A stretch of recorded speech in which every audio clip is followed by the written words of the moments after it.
I guess I'll do like everybody else does and wait for people to come on. Um,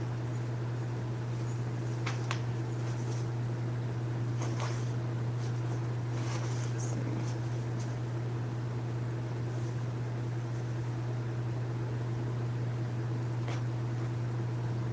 Okay.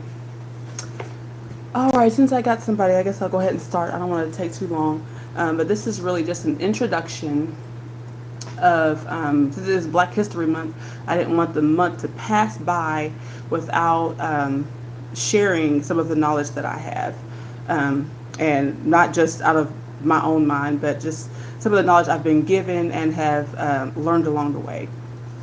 And one thing I want to do on this live video continually, this is just an introduction, but I want to do it when my husband joins me, probably later on when he gets off work. But I found this book here in Moorhead. Let's see.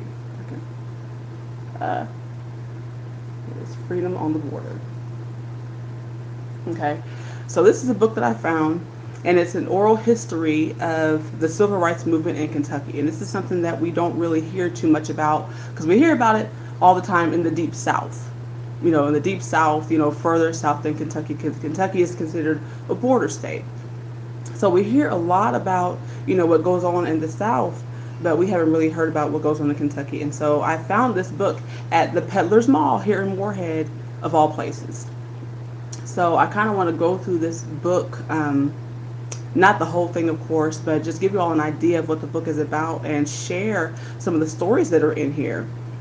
And one thing I will also want to share with you, I hope my husband doesn't mind, I don't think he will, but something is bothering us, you know, at this point in time. You know, we live in Moorhead, and there's not many black people in Moorhead. And I say black, you know, I like the terminology black because there are white people that are African American. So I don't want to just use that blanket statement for all black people.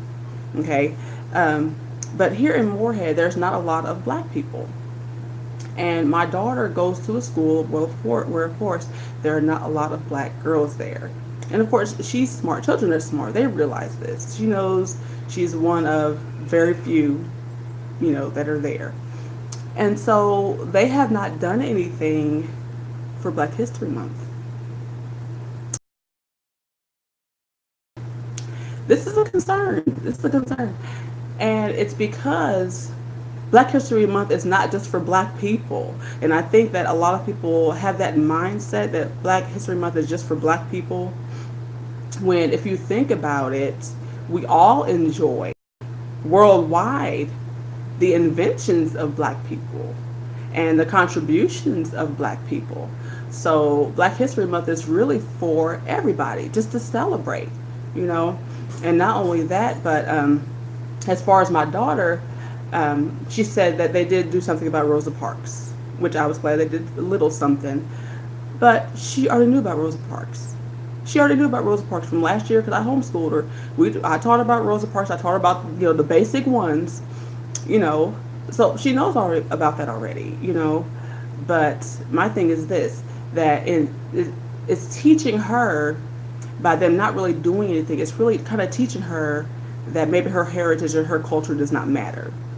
And this is not something that we should be teaching our children, because by them teaching her that, they're also teaching all of the other kids the same thing, that her heritage doesn't matter, that her culture doesn't matter, because quote unquote white history is what we learn all year long, you know, all year long. And you know, I love history, period. I love hearing about the first woman. I love hearing about the first man to do this, you know, and all that stuff. But black people and other brown people should not be pushed to the side, you know, as if it's something taboo or something that shouldn't be recognized.